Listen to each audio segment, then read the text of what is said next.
Okay, so today I'm going to be talking to Mark McKenna. I've talked to him a couple times before. He has done some work for Marvel and DC, but now he's also been doing Kickstarters for his creator Banana Tail. So I thought it'd be great to bring him back on and help talk to him about his latest Kickstarter. So let me bring him in, and we'll get to talking about his project. Hey, Mark, how's it going? Hey, Chad. Very well, thanks. Weather cleared up. Feeling like I'm going to go out and get some lunch. Well, it's kind of still a little cloudy here, but it's at least been the past couple of days where it's been blistering hot. Yeah, same here in Central Jersey, for sure. So before we start talking about the Kickstarter, can you tell us a little bit about your history with comics? You know, what got you into, do you remember the first book that you read that kind of hooked you? Yeah. I started in Brooklyn. I was probably 8 years old when I moved to Long Island. But I remember being in Brooklyn, in Bensonhurst, Brooklyn, and one of my friends was sitting on a curb, on a street curb with a Daredevil issue in his hand, and I had never seen a comic book before. And it was, I think it was, he was in the red costume, so it was around issue 7, 8, 9. I'm not exactly sure, but I was fascinated by it. But it didn't happen for me that I didn't buy a comic until a few years later when one of my uncles took me to an old stationery store in Ditmas Avenue in Brooklyn, and they had the old wheel racks, and and I'm turning around, and I'm seeing all these Marvel superheroes. One was Avengers annual, and it had Giant Man and Thor and Iron Man. And I'd never seen this stuff before, and I was completely taken over by it. So as an early teen, I was a big collector, and I have a pretty good collection of comics. But when it came down to push or shove, it was when I was in high school. The guidance counselor said to me, what do you want to do with the rest of your life? And I said, well, I'm a filmmaker. I make Super 8 movies, and I copy comic book covers. There's not a whole lot there, So he suggested the School of Visual Arts in New York City, which was an animation and cartooning school. Will Eisner taught there, who created the Spirit back in the 40s. So I went in as an animation major and found out back then that before computer animation, there was about 770 drawings for 1 minute of animation, and I was losing my mind after 200 drawings. So I went the comic book route. So let's talk about some of your comic book work. What have you done in the past? Like I said, I know you've done stuff for both, the two major companies. What was your first job, and what was, I would say, what's your most enjoyable thing that you've worked on for either one of them? Sure. So I started at Marvel on staff in 1985. I was a production guy, what we called Romita's Raiders. John Romita Sr. was the art director, and he hired me. After a couple of no thanks, I can't afford to go into New York City from Long Island every day for $4 an hour. So the third time charm, and he said to me, I can give you some assisting work helping other artists. And I said, okay, let's do it. And I moved into Staten Island with my sister, and I was commuting and taking the Staten Island ferry every day to Lower Manhattan, and then taking a subway to New York to Marvel. And I did that for about a year and a half. But the funny thing was, Marvel would hire me for little bits and pieces. I was inking, assisting Vinnie Coletta and Brett Breeding and Al Milgrom and Bob Wyacek. I did a whole lot of that. So I've seen a lot of this stuff hands-on, and I would watch how John Romita would work when I was in his office. I'd watch over his shoulder and saw how he would hold a pen or a brush. And I was also rooming with the assistant art director, Tom Morgan, at the time, and a lot of mentoring for me. I knew a lot more about life outside of comics, so we kind of traded off. I taught Tom about being, learning about the opposite sex, and he taught me about comics. So At the time, it was kind of a trade-off, you know. But it wasn't until DC hired me in 1987 to do Dr. Fate. That was my first real important moment, because I had a contract at DC for 4 years. I did Dr. Fate, Legion of Superheroes, Doom Patrol, just a bunch of stuff there. Aquaman came later, and then it wasn't until the Doctor Strange editor called me, Ralph Macchio at Marvel, and asked me if I would consider jumping ship and coming back to Marvel. I had to break my contract in 1990, and then I went back to Marvel, which was where I wanted to be anyhow, Yeah. So you've also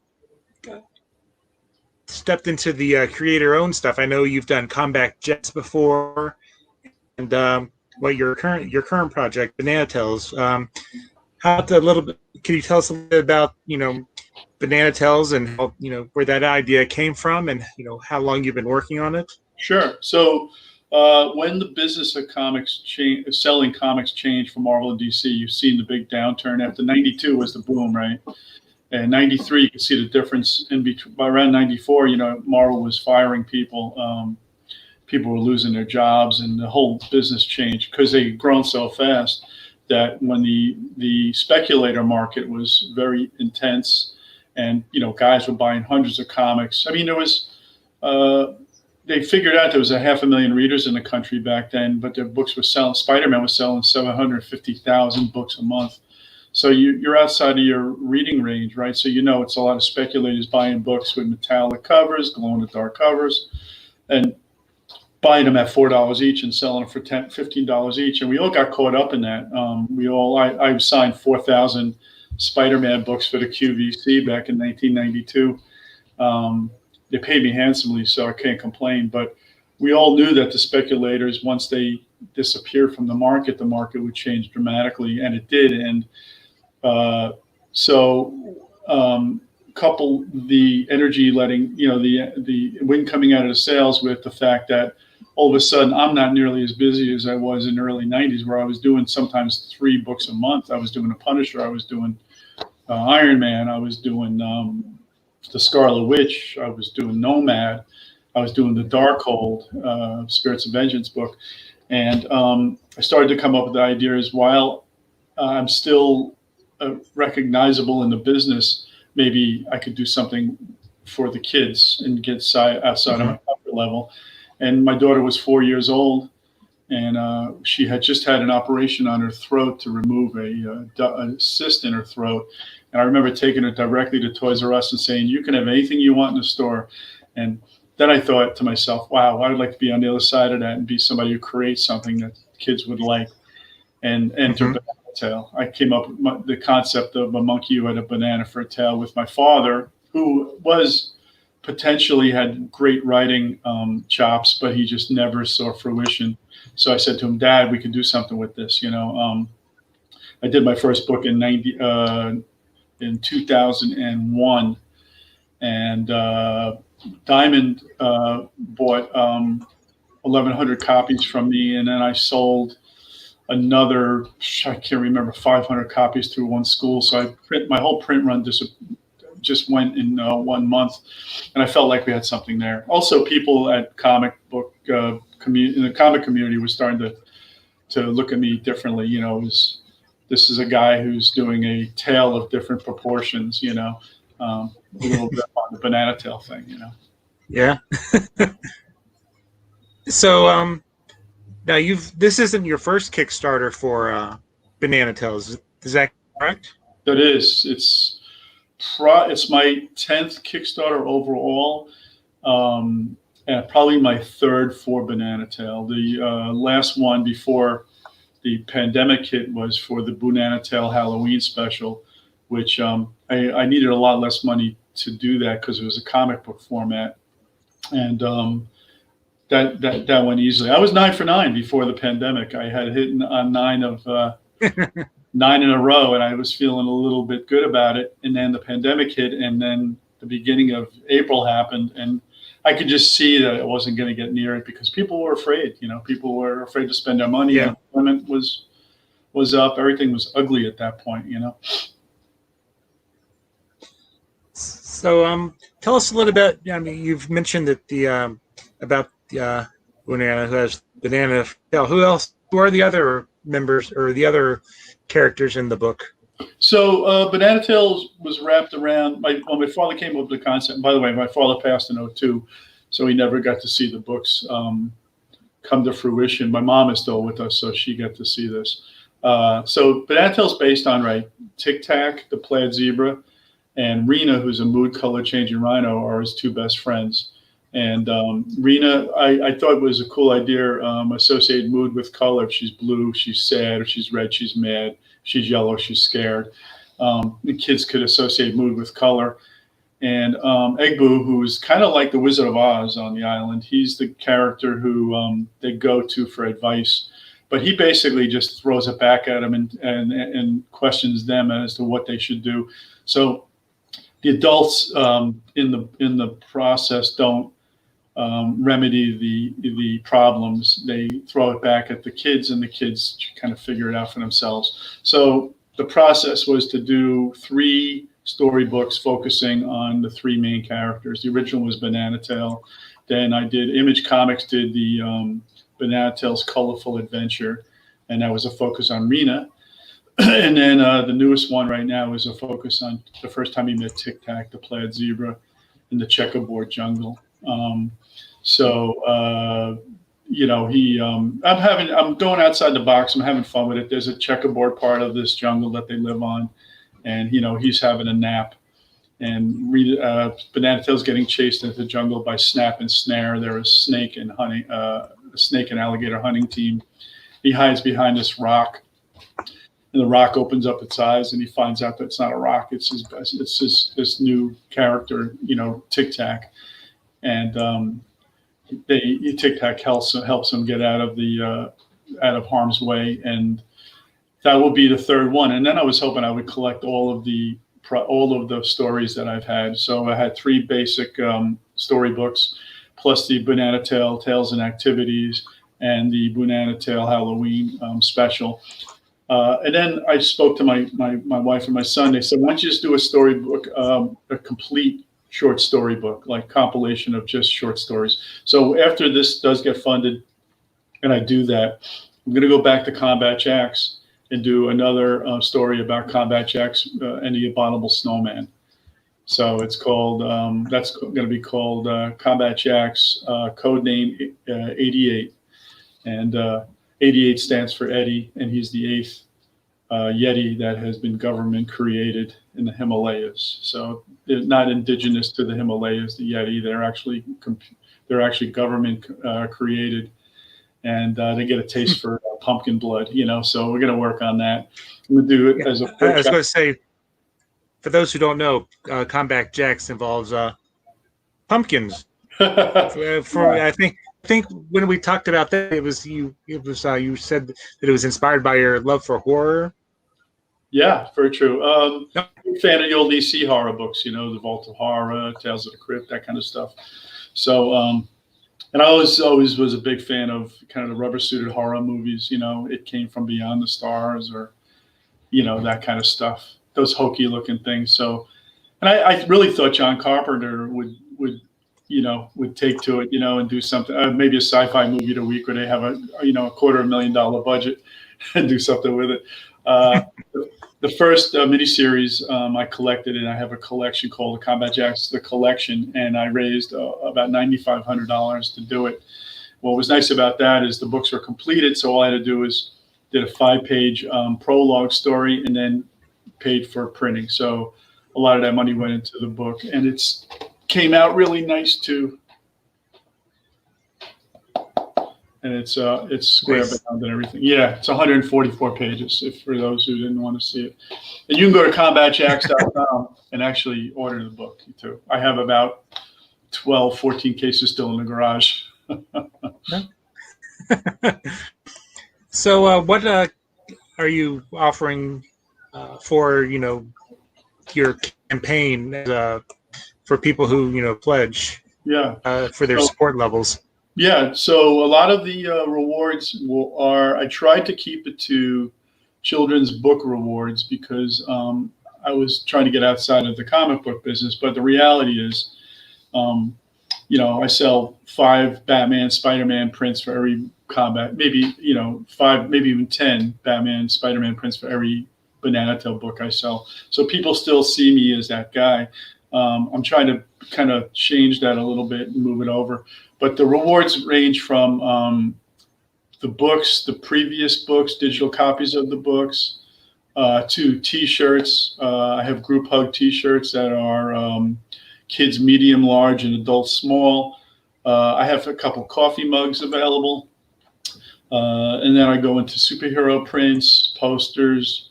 I had a really cool reward for write a Banana Tail story. I offered 3 of them. They're 3-page stories, and you can write it. I'll work with you, and I'll produce a visual story that will go up on the Banana Tail website, and then eventually get into the compilation of short stories. So that was kind of cool. And they went in the first 3 days, 3 of them. I'd love to add 3 more, but it cost me to put them together. Let's face it. I got a layout artist and a colorist and a letterer. And even though I was charging $200, the reward was $200 each. The reality is they cost me over $400 to create. But, at some point it's going to work for me because I'll be able to use them in this compilation too. I was when I was looking through the Kickstarter, I had found these prints that you're offering, and those are pretty cool. Yeah, so those are done for me by Jim Calafiore, who I worked with on Deadpool and Aquaman. He did those for me for my 50th birthday. He didn't do them in color, but I thought they were so awesome that I had to color them. Had 2 guys color them, and I have them as prints. They're fun, And what was ironic about it is I had them on my table at a show about 8 or 9 years ago, and Dan DiDio, who is the editor-in-chief at DC Comics, came over to say hi to me, and he was leaning over my table right over the DC Banana League print, and he didn't say a word. And I thought, oh, am I going to get in trouble for this, And then another girl came over and said, "Oh, look at this! Isn't this cute?" He goes, "Yeah, this is adorable." And he didn't say a word about it. There is some kind of unwritten law, rule about guys doing the stuff that they can look away from. I had friends, conversely, that got in trouble for doing Wonder Woman drawings and putting them on a banner when they had no experience with the character. But I put all the covers of the comics that I worked on my banners, and I mean, you can't deny it if it's really there, versus making it. So it looks like you are close to your goal for this Kickstarter. Looks like you only need, let me just see, $400 more. Yeah, $399. I texted about it.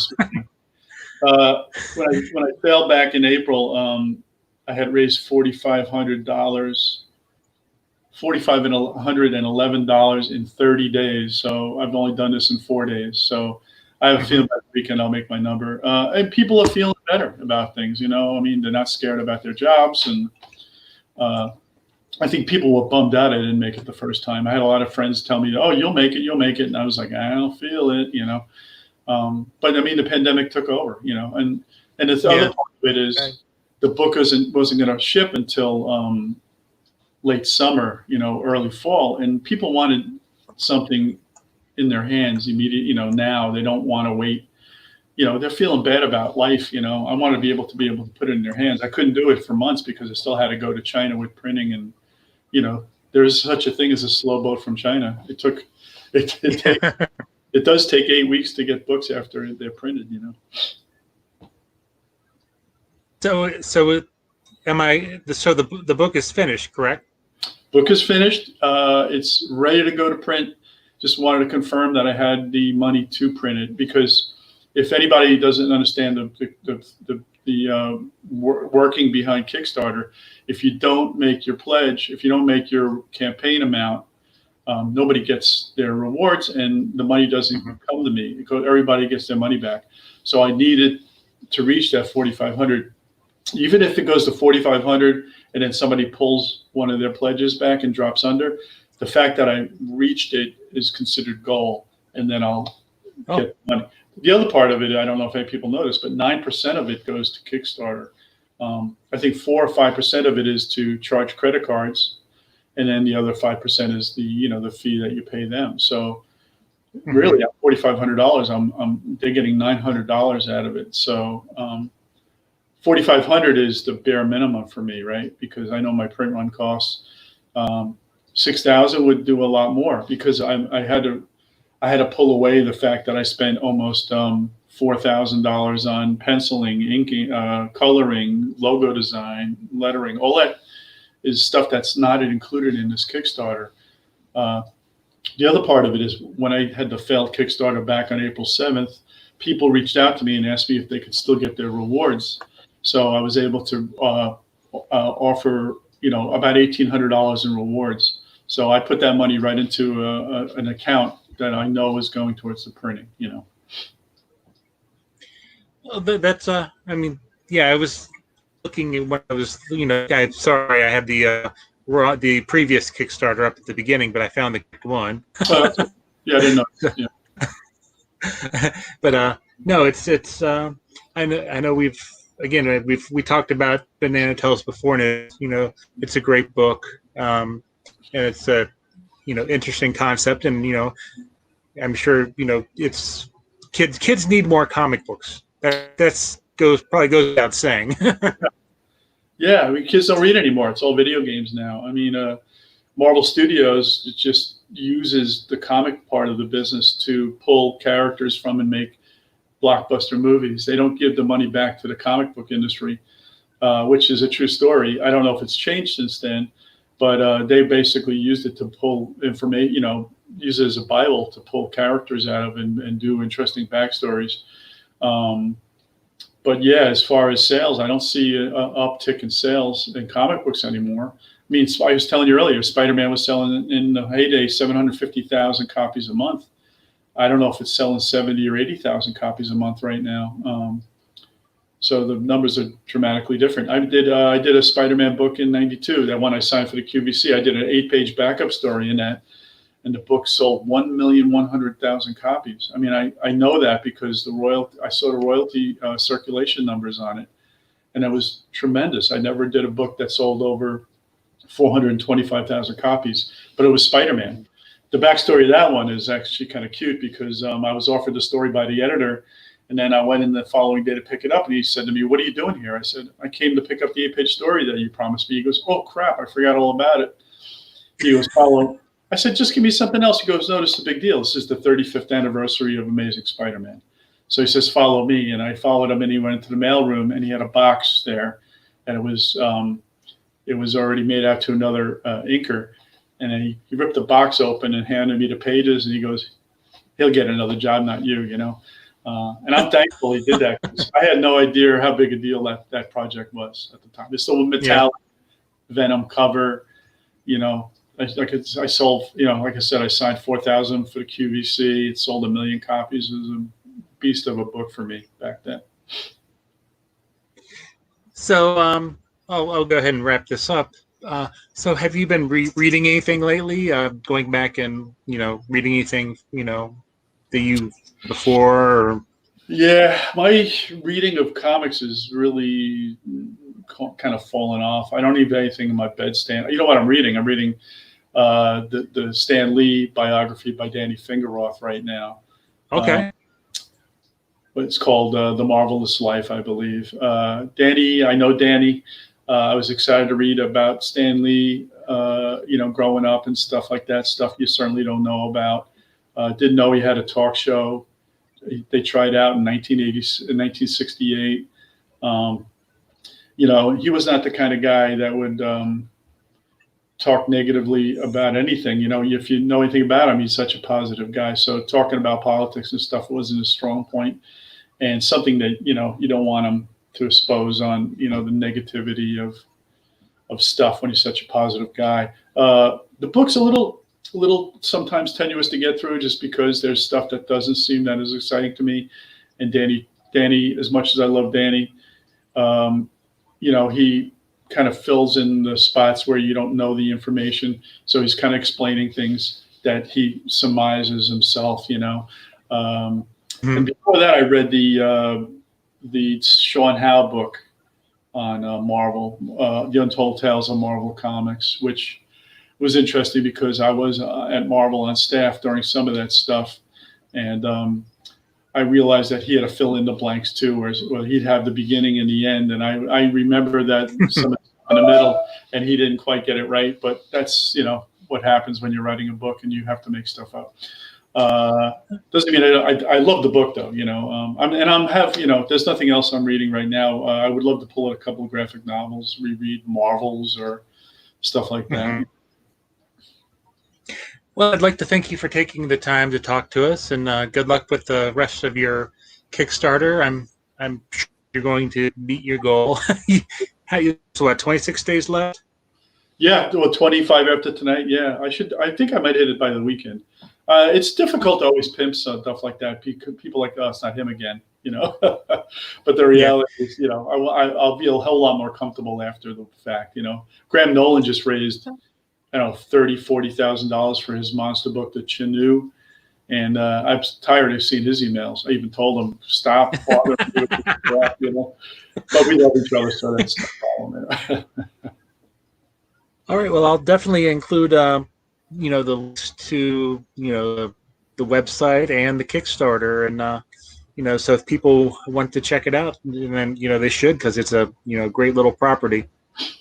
Chad, thank you for having me on. I appreciate the offer, and as you know, we'll do it again.